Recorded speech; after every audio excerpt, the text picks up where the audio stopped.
குயிலி படம் நல்லா இருக்கு. பெண்களுக்கான படம். பெண்கள் கஷ்டப்படுறதாங்க. தனி மனுஷியா இருந்து பையனை வளர்க்குறாங்க. ஆனா படம் நல்லா இருக்கு. பையனே ஒரு விஷயம் பண்றாரு.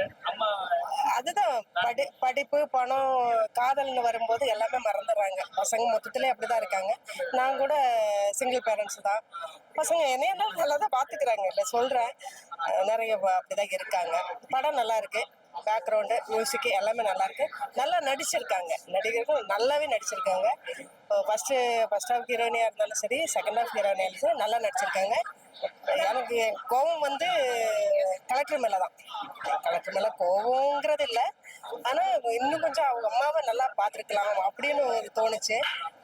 மது ஒழிக்கலாம் அப்படிங்கிறது தான் தலைப்பு கொடுத்துருக்காங்க. ஆனா மது ஒழிக்க முடியுமான்னு கேட்டா அது அரசாங்கம் கையில இருக்கு. அவரு பதவிக்கு வருமுன்னே சொல்லியிருந்தோம் மது ஒழிக்கிறேன்னு சொல்லியிருந்தாரு. ஆனா ஒழிக்கிற மாதிரி தெரியல. மேலும் மேலும் அது வந்துட்டு தான் இருக்கு. அது ஃபுல்லாவே அரசாங்கம் கையில தான் இருக்கு. படம் நல்லா இருக்கு. படம் அருமையான படம், நல்லா இருந்தது. ஒரு எடுத்துக்காட்டா இருந்தது குடி ஒழிப்புக்கு. ஆனா இதால ஒழியோன்றது நிச்சயம் கிடையாது. ஒழியணுன்றது எங்களோட இது. படம் நல்லா இருக்கு. எல்லாம் நல்லா நடிச்சு மது ஒழிக்கணும்னு சொல்ல வராங்க. படம் பார்த்தீங்கன்னா பிளஸ்மெண்ட்லயே காட்டுறாங்களே, அதுக்கோசம் அவங்க போராடுறாங்க. ரொம்ப முடியல, அவங்க உயிரே அதை பணைய வைக்கிறாங்க.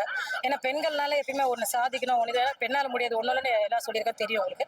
சாதிக்கணும்னு நினச்சி அந்த உயிரே கொடுக்குறாங்க. அந்த உயிர் கொடுத்தும் அது நடக்குமான்றது நிச்சயம் கிடையாது. அந்த மாதிரி எல்லாரும் உயிரை கொடுக்கணும்னு அவங்க சொல்லலை. இது வந்து நடக்கணும், குடி ஒழியணும் கொஞ்சம். மதுவிலக்கு விஷயம் இருக்கு. அது எப்படி நீங்க பாக்குறீங்க? படத்துல பண்ற மாதிரி பண்ண முடியுமா? வாய்ப்பு இல்லைங்க. கண்டிப்பா இது படமா பார்க்கும்போது நல்லா இருக்கும். நிஜத்துல அது வந்து சாத்தியம் கிடையாது.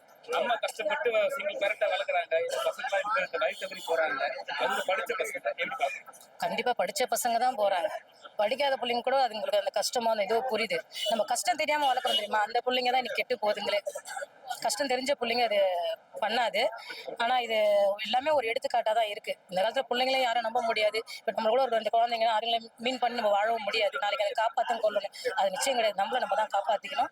நல்ல ஒரு சின்ன சின்ன எடுத்துக்காட்டு, நல்ல சின்ன படமா இருந்தாலும் கொஞ்சம் மெசேஜ் எல்லாம் நல்லா கொடுத்துருக்காங்க. ஃபேமிலியோட பார்க்கலாம் கண்டிப்பா, ஒன்றும் பிரச்சனை. குயிலில் வந்து மது பத்தி சொன்னாங்க. பிளஸ் வந்து பசங்களை எப்படி வளர்க்குறான்றது அதுல இருக்குது. அப்புறமா வந்து இன்னொன்னு இருக்குது, அந்த கிராமத்துக்குள்ள என்னென்ன போராட்டம் பண்றாங்க அதெல்லாம் காமிச்சிருக்காங்க. அது வந்து இங்கன்னு இப்ப நம்ம சிட்டியில இருக்கிறதுனால ஜாலியா இது பண்ணிக்கிறோம். கிராமத்துல நிறைய கிராமத்துல இதெல்லாம் நடக்குது. நடக்காது இல்ல, இது எல்லாமே எல்லா கிராமத்துலயும் இந்த மதுவால இறந்தவங்க எல்லாமே இருக்கிறாங்க. அதெல்லாம் இப்ப வந்து சிட்டில வந்து வேற மாதிரி, அங்க வேற மாதிரி. இப்ப சிட்டில வந்துனாக்கா இங்க ஏதோ பேர்லாம் சொல்றாங்க, எனக்கு அது பேர்லாம் தெரியாது. அந்த இதுல அந்த சரக்குலாம் சாப்பிட்டு இருக்காங்க. ஆனா சிட்டில வந்து அந்த சாராயம் தானே குடிக்கிறாங்க. அதனால நிறைய பேர் இறந்தவங்க இருக்காங்க கிராமத்துல. அதனால அதை ஒண்ணு சொல்லியிருக்காங்க கிராமத்தை பத்தி. பசங்க சிங்கிள் பேரண்டா வளர்க்குறது எவ்வளவு கஷ்டம். வளர்ந்த பிறகு பசங்க வந்து அம்மாவை சரியா பாத்துக்கிட்டேன்னு சொல்லி படத்துல இருக்கு. அது எப்படி பாக்குறீங்க? ஆமாங்க, அதான் நான் ஃபர்ஸ்டே சொல்லிட்டேனே, ஒரு பேரண்ட்டுக்கும் பையனுக்கும் உண்டான இது வந்து இதுல கொடுத்துருக்காங்கன்னு சொல்லிட்டு. ஏன்னா அம்மா வந்து ரொம்ப கஷ்டப்பட்டு வளர்த்துருக்காங்க. இதுல லாஸ்ட்ல வந்து பையன் வந்து அம்மா பார்க்க முடியாது, இது அது ரொம்ப கஷ்டம். ஆனா இன்னொன்னு நானாக்கா வந்து இது வந்து அதுவும் வந்து ஒரு பொண்ணாலதான் நடக்குது. அதுக்கும் ஒரு பெண்ணு தானே காரணம். எல்லாத்துக்குமே பெண்ணு தான் காரணம். ஃபேமிலியோட வந்து படம்.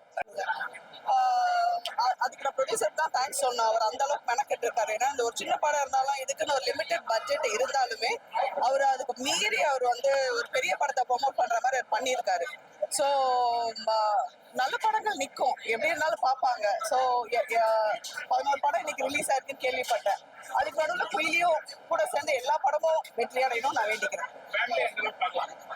கண்டிப்பா ஃபேமிலியோட வந்து பார்க்க வேண்டிய படம் இது. ஃபேமிலி எல்லாம் சேர்ந்து தான் பார்க்கணும்.